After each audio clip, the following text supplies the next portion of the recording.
तरफ जानलेवा cough syrup की हम बात करने जा रहे हैं। राजधानी दिल्ली में कोल्ड ड्रिंक की बिक्री पर बैन लगा दिया गया। इस सिरप की बिक्री पर पूर्ण तरह से प्रतिबंध लगा दिया गया, यानी कि पूरी तरह से अब राजधानी दिल्ली में बैन है। 24 घंटों में स्टॉक डिटेल्स देने का आदेश यहां पर दिया गया है। मध्य प्रदेश में अब तक कोल्ड ड्रिंक से 23 जाने जा चुकी हैं और ये बहुत बड़ी घटना देश में हुई है। राजस्थान में भी कुछ मौतें यहाँ पर हुई हैं। ऋषिका वर्मा हमारी सहयोगी हमारे साथ जुड़ गई हैं।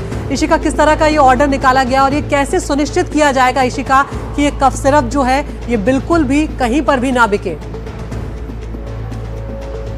जी बिल्कुल अदिति, देखिए जो बैन का ऑर्डर है वो अब निकाल दिया गया है दिल्ली सरकार के द्वारा। इसका मतलब कि जो कोल्ड ड्रिंक सिरप जो भी अभी तक दिल्ली के मार्केट में मिलती थी उनके बिक्री पर अब पूरी तरीके से प्रतिबंध लगा दिया गया है। और हम आपको ये बता दें कि ये मध्य प्रदेश की लैब में ये पाया गया था कि इस कोल्ड ड्रिंक सिरप में डाई इथाइलिन ग्लाइकोल नामक एक जहरीला पदार्थ है, जिसके कारण बच्चों की जान भी गई थी मध्य प्रदेश में। तो उसी का संज्ञान लेते हुए दिल्ली सरकार की तरफ से ये ऑर्डर अब जारी किया गया है और साथ ही साथ ये कहा गया है कि 24 घंटे में जितने भी मार्केट्स में ये उपलब्ध है उन सब से इसे हटाया जाए और लोगों को भी पब्लिक एडवाइजरी जारी की गई है कि वो भी यूज ना करें। और फिर अधिकारी हमें ये तक बता रहे हैं कि आने वाले दिनों में निरीक्षण भी किया जाएगा ताकि जहां पर ये फिर भी बिके वहां पर पेनल्टी भी लगाई जा सके। बहुत बहुत शुक्रिया ऋषिका आपका इस तमाम जानकारी के लिए। तो 24 घंटों में कोल्ड ड्रिंक जो कफ सिरप है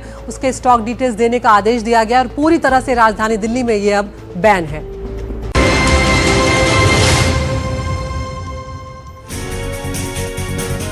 और अब बात बिहार के मुकाबले की करते हैं, क्योंकि अब मुकाबला बेहद नजदीक आ गया है। चुनाव की तारीख जैसे जैसे नजदीक आ रही है, सीट बंटवारे पर माथापच्ची बढ़ती जा रही है और आज बीजेपी की बड़ी बैठक सीट बंटवारे को लेकर होने जा रही है। दिल्ली में जेपी नड्डा के आवास पर होगी ये बैठक।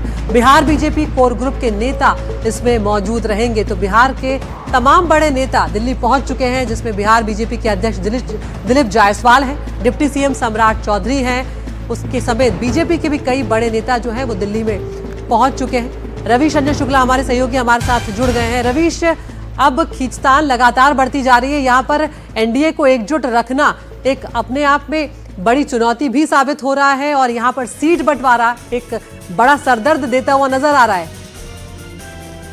जी देखिए, बीजेपी का शीर्ष नेतृत्व तो ये कह रहा है कि एनडीए में सब कुछ अच्छा है।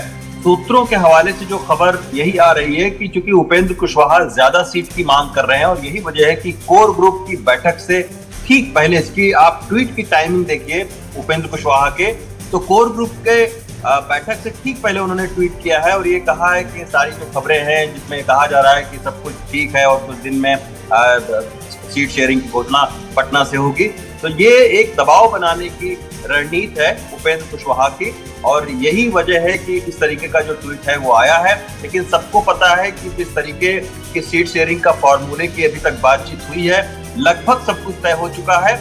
1-2 सीटों पर पेच फंसे हुए हैं और वो भी बीजेपी के नेताओं का ये मानना है कि आने वाले 1-2 दिनों में उसको ठीक कर लिया जाएगा। आज चूंकि कोर ग्रुप की बैठक है उसमें भी इस बात को लेकर डिस्कशन होगा कि कौन कौन सी सीटें जो है उनके जो सहयोगी हैं वो मांग रहे हैं और वो देनी चाहिए कि नहीं, इस पर भी विचार विमर्श होगा। क्योंकि बीजेपी का ये मानना है कि 30 से जो 35 सीटें हैं बिहार में वो जीती नहीं है, उसको किसी भी तरीके से वो इस बार जीतना चाहती है। तो उस रणनीति के तहत हो सकता है कि कुछ सीट शेयरिंग का जो फार्मूला है वो सहयोगी दलों के साथ में तय हो। तो अभी तकरीबन इसी बीच एक बार ये भी सुनवा देते हैं, आप बने रहिए कि बीजेपी जो बिहार बीजेपी के अध्यक्ष हैं दिलीप जायसवाल, उन्होंने क्या कुछ कहा है। भारतीय जनता पार्टी बिहार के द्वारा लगातार 3 दिन चुनाव समिति का बैठक पटना में हुआ और पटना में हम लोगों ने जो हमारे सिटिंग सीट हैं और जहां पर हमने जीत दर्ज नहीं कर पाया था 2020 में, उसके लिए पैनल यानी सूची बनी है, प्रायोरिटी प्राथमिकता सूची बनी है और उस पर जो है आज जो बिहार के चुनाव समिति ने पैनल बनाया उस पैनल पर आज चर्चा दिल्ली में होना है। आज चर्चा होगी दिन भर और उसके बाद कल केंद्रीय चुनाव समिति में उसको सूची को रखा जाए। सर, ऐसा लग रहा है कि एनडीए में काफी ज्यादा पेंच है। उपेंद्र कुशवाहा ने भी साफ साफ कहा है कि कुछ भी अभी क्लियर नहीं है, वो कह रहे वार्ता जारी है। इसका मतलब है कि सब कुछ ठीक ठाक है। बीजेपी कितने सीट पर लड़ रही है? मैं बता रहा हूँ, इसका मतलब है कि एनडीए में सब कुछ ठीक ठाक है।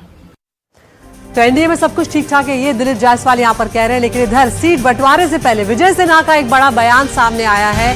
विजय सिन्हा ने कहा है, जिसको मेवा चाहिए वो महागठबंधन में जाए, हम सेवा के लिए आए हैं, मेवे के लिए नहीं। सुनवाते हैं क्या कुछ कहा है विजय सिन्हा ने। एनडीए की बैठक पहले से ही सब तय रहता है और ये बैठक पूरी तरह से बिहार में बेहतर सरकार के लिए, सुशासन के लिए और फ्रॉडिज्म की राजनीति करने वाले से मुक्ति के लिए रहेगा। वो नाराजगी प्रकट हो जाएगी जब सीट का शेयरिंग हो जाएगा, क्योंकि यहाँ सेवा के भाव से लोग आए हैं। जिनको मेवा का चक्कर रहेगा वो महागठबंधन में रहेंगे। तो यहाँ पर एनडीए के दल पटना में सीटों का ऐलान करेंगे, ये एक और बड़ी खबर यहाँ पर सामने आ रही है। दिल्ली में फाइनल तो हो जाएगी लिस्ट, लेकिन बाद में ऐलान जो होगा वो पटना में जाकर किया जाएगा। आज या कल सीटों पर फाइनल ऐलान किया जा सकता है। रवीश रंजन शुक्ला बने हुए हैं हमारे साथ। रवीश, यहाँ पर सहयोगियों के साथ क्या कोई फॉर्मूला तय हो पाया है? क्योंकि हम देख रहे हैं चिराग पासवान को जो विनिंग सीट्स हैं उनको लेकर उनकी कुछ अपनी संशय थे, उन सीटों को लेकर उनकी अलग मांग थी। मांझी हम देख रहे हैं कि लगातार सोशल मीडिया पर अलग अलग तरह के कमेंट करते नजर आ रहे हैं। उपेंद्र कुशवाहा की मांग भी अलग है, वो भी सोशल मीडिया पर कह रहे हैं कि अफवाहों पर ध्यान मत दीजिए। तो इतना आसान यहाँ पर अभी सफर नजर आ नहीं रहा है। जी देखिए, बिहार की सियासत की जो बिसात है वो बिछी हुई है और हर पार्टी के जो नेता हैं वो अपनी अपनी जो सियासी चाल है वो चल रहे हैं। उनको लग रहा है कि यही एक दबाव बनाने का मौका है। तो आप देखिए कि विजय सिन्हा जिस तरीके का बयान दे रहे हैं वो भी एक दबाव बनाने का तरीका है सहयोगी दलों के ऊपर में, और जो सहयोगी दलों के ट्वीट आए हैं वो भी एक दबाव बनाने का तरीका है कि कोर ग्रुप से ठीक पहले ये ट्वीट आया है। लेकिन मोटा मोटी जो फॉर्मूला है वो तय हो चुका है। बीजेपी 100 से 102, 103 सीटों पर लड़ सकती है। इसी तरीके से जेडीयू जो है वो लड़ेगा। जेडीयू की ये डिमांड है, सूत्रों के हवाले से खबर आई है कि वो बीजेपी से कुछ सीटें वो ज्यादा चाहते हैं। बिल्कुल इसी तरीके से जो चिराग पासवान है तकरीबन 25 सीटों के आसपास उनके देने की बातचीत चल रही है। इसके बाद मांझी हैं, मांझी को भी तकरीबन 7-8 सीटें देने की बातचीत चल रही है और उपेंद्र कुशवाहा को भी आधा दर्जन सीटें देने की बातचीत चल रही है। तो हर गठबंधन का जो घटक दल है वो चाहता है कि उसको ज्यादा से ज्यादा सीटें मिले। तो यही वजह है कि बार्गेनिंग चिप का इस्तेमाल ज्यादा से ज्यादा होता है। बहुत बहुत शुक्रिया रवीश। सबको खुश करना आसान भी नहीं यहाँ पर होता। और एक और बड़ी खबर यहाँ पर सामने आ रही है, बीजेपी के खेमे से ये खबर आ रही है। बीजेपी विधायक मिश्री लाल यादव ने पार्टी से इस्तीफा दे दिया है। उन्होंने बीजेपी की प्राथमिक सदस्यता से भी त्यागपत्र दे दिया है।